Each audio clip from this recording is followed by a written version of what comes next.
Mga kapinundo, narito na ang kasunod nating tagpo. Simulan na natin. Pero huwag niyong kalimutang mag-like at mag-subscribe sa ating channel. Yun lang. Maraming salamat. At simulan na natin to. Sa paglipas ng panahon, naging bantog na mananambal si Busay. Ngunit ganun pa man, hindi pa rin mawala sa kanya ang pagkahilig sa sabong. Kagaya ng sinabi ng kanyang tiyuhin, hanggat dumadayo sila ng sabong sa mga lugar, hindi maiwasang makahanap sila ng mga kalaban na may mga tangan ding agimat sa katawan. Nung mga panahong yon, marami na ding nalalaman si Busay tungkol sa espiritual na tanga ng iba't ibang tao na dumalo sa mga pasabong ng kanilang pinupuntahan. Kagaya ng may sinumpaang demonyo, may alam sa pangkukulam, at meron pang mga aswang. Pero dahil sa marami-rami na ang kaalaman ni Busay, nagagawa niya itong malabanan. Pero sa paglipas ng panahon, ay tila ba naging pangkaraniwang na lamang ito sa kanya. Naisip ni Busay na magiging madali para sa kanya ang lahat. Pero dumating ang isang araw na may kumuha sa kanya para magpagamot at nakalaban niya ang isang elemento. Isang tanghaling tapat, habang nagkakasayahan ang magninong sa sabungan, may isang lalaking kababaryo nila ang lumapit sa kanila. Ayon sa lalaki, may pasyente umano itong ipinagamot sa kanila.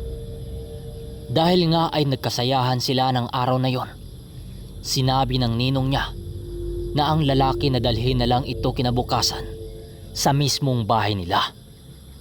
Pero nang pagsabi ng ninong niya ng mga katagang yon, tumitig lang naman sa kanila ang lalaki at nagmamakaawa na yon.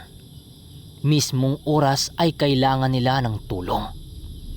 Kaya wala nang nagawa ang magninong kundi umuwi. Pagdating nila sa bahay nila, nandoon na yung pasyente at nakita nila itong naglalaway at hindi na rin ito nakakilala ng tao na nasa paligid niya.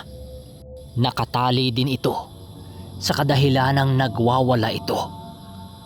Agad nilang pinapapasok ang mga ito sa bahay nila at agad pinaupo ang pasyente. Tinawas ni Busay ang pasyente niya at nakita nga niya na may gumagambala dito. Ang ikinagulat pa ni Busay ay naroon na ito sa katawan ng pasyente niya.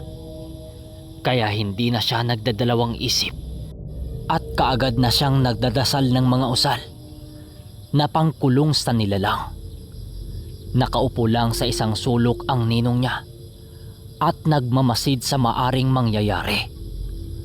Hanggang sa natapos ng magdasal ni Busay at laking gulat nila nang bigla na lang tumawa ang pasyente. At nang magsalita ito, ay napatayo ang ninong ni Busay. Uloy! Uloy, uloy! Alam kong nandyan ka lang. Magpakita ka sa akin. Naamoy kita. Manlalason. Wika nito. At agad namang lumapit si Uloy kay Busay at binalaan ito. Mag-ingat ka, Busay. Kilala ko ang boses na yan. Wika nito na ipinagtataka naman ni Busay. Po, sino po ito? Tanong nito kay Uloy. Si Brobo ang taong yan. Mahigpit na kalaban ng tiyuhin mo. Hindi ko naikwento sa iyo ang taong yan, pero isa yang mambabarang. Tugon nito kay Busay. Laking gulat na lamang nilang dalawa nang bigla na lang itong magsalita. Kilala kita, mananambal. ikaw ng babaeng iniwan ang responsibilidad dahil sa naging lahi ninyo. Ikaw ang pamangkin ni Julian, di ba? Huwag ka lang magkakamaling gumawa ng maling hakbang dahil hawak ko ang kaluluwa ng tiyuhin mo. Wika nito. Pero binulungan ni Uloy ang pamangkin niya na huwag maniwala sa mga pinagsasabi ni Brobo dahil gagawin nito ang lahat para malinlang si Busay upang magagawa nitong makatakas sa mga gapos na ginawa ni Busay. Kung ganon, patas lang pala tayo. Hawak mo ang kaluluwa ng tiyuhin ko. Hawak ko naman ang kaluluwa mo. Kaya wala ka sa lugar upang magbanta sa akin. Dahil anumang oras ay kaya kitang patayin. Mambabarang. Sagot ni Busay. Ngunit tumawa lang ng malakas ang nilalang na nasa katawan ng kanyang pasyente. Kung makapagsalita ka para kang nanggagaling sa malinis na angkan. Tingnan mo nga yung kasama mo. Isang manlalason. Kaya wag kang magsalita ng parang ang linis mo. Hindi mo nga nakilala kung sino ang tatay mo eh. Kung ano ako. Marami din ang angkan ninyo. Mga hilob. Sabi ng nilalang. Kaagad namang nag-usal ng parang pamparusa si Busay sa kanyang daliri at inilapat sa tiyan ng pasyente. Nagsisigaw ang nilalang sa katawan nito. Ngunit laking gulat na lamang niya nang bigla niyang narinig ang tinig ng kanyang tiyuhing nagpalaki sa kanya. Anak, pakiusap. Itigil mo yan. Nahihirapan ako. Pagmamakaawang tinig ng kanyang tiyuhin na itinuring niyang ama. Busay, huwag kang magpapalinlang. Hindi yan ang kapatid ko. Magtiwala ka sa akin. Patayin mo na ang mambabarang na yan. Dalian mo. Sigaw ng ninong ni Busay. Ngunit tumingin lang sa kanya si Busay. At kitang-kita sa mukha nito ang pag-alinlangan.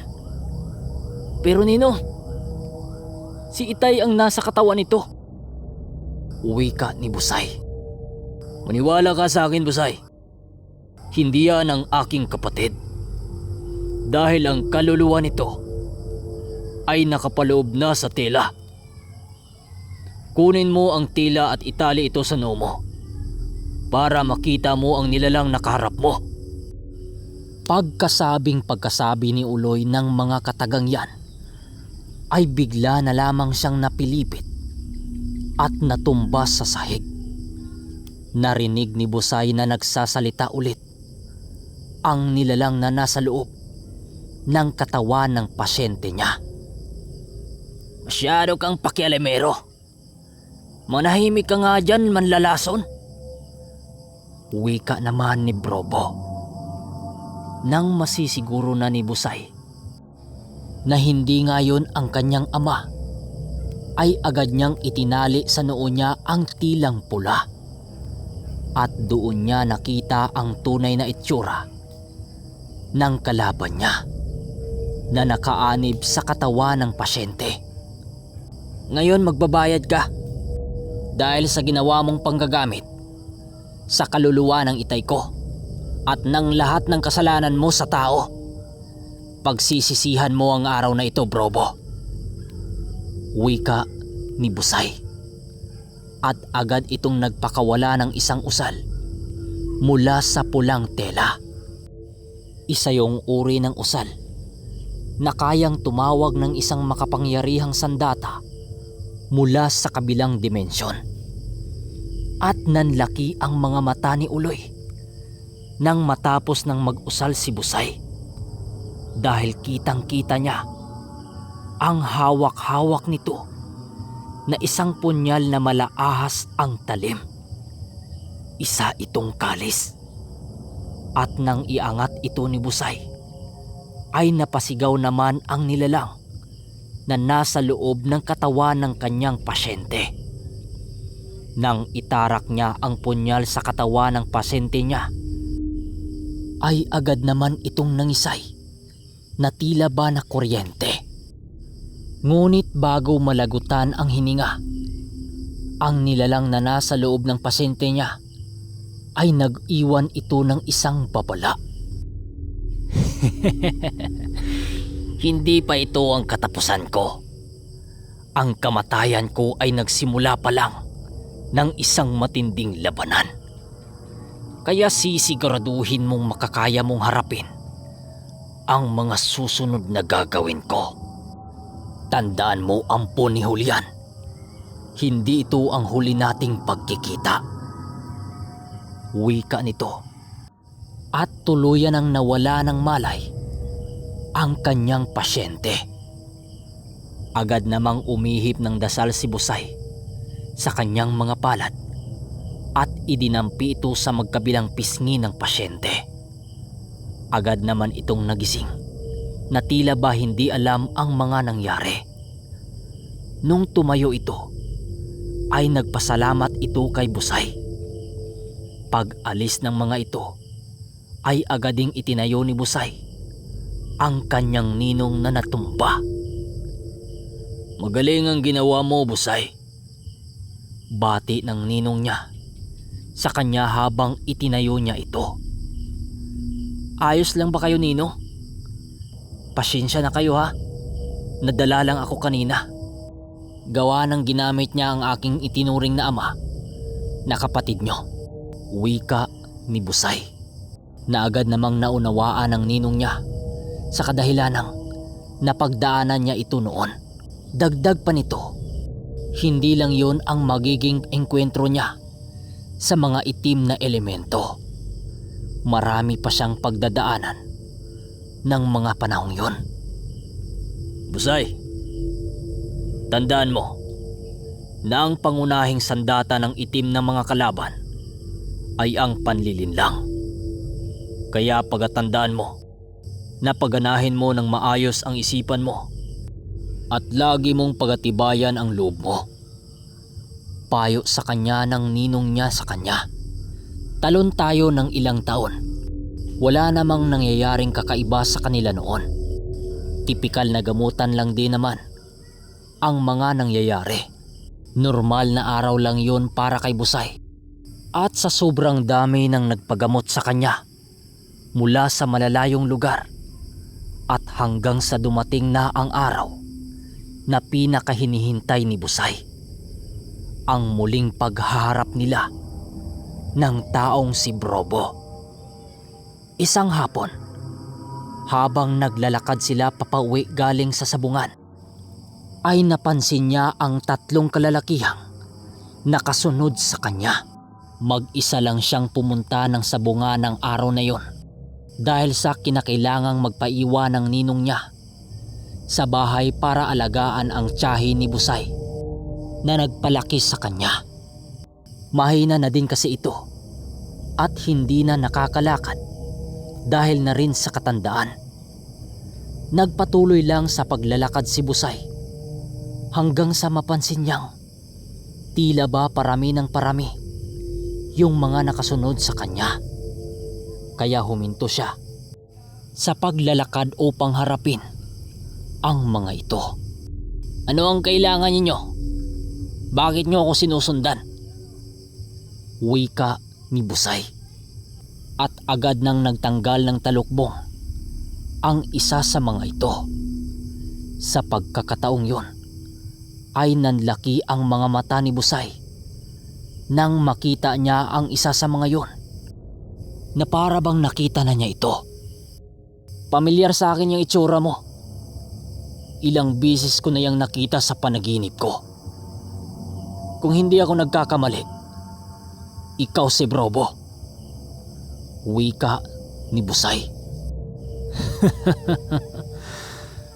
Buti nakilala mo ko kagad. Di ba sinabi ko sa'yo na magharap tayo ulit? Wika nito at kitang-kita niya ang galit sa mga mata ni Brobo. Kaya kaagad siyang umatras at naghanda sa mga gawin nito. Pero laking gulat niya nang bigla itong lumapit sa kanya. Hindi tayo maglalaban ngayon. Huwag kang mag-alala. Kasi hindi naman ikaw ang sinasadya ko rito. Magharap tayo sa ibang pagkakataon. Hindi pa ngayon, bata. Pero yaman lang din naman nandito ka na. Hayaan mo na lamang na balaan kita. Sa susunod na mga araw ay may mangyayaring kaguluhan. Kaya kung ako sa'yo, maghahanda ka na. Paabang sa susunod na yugto.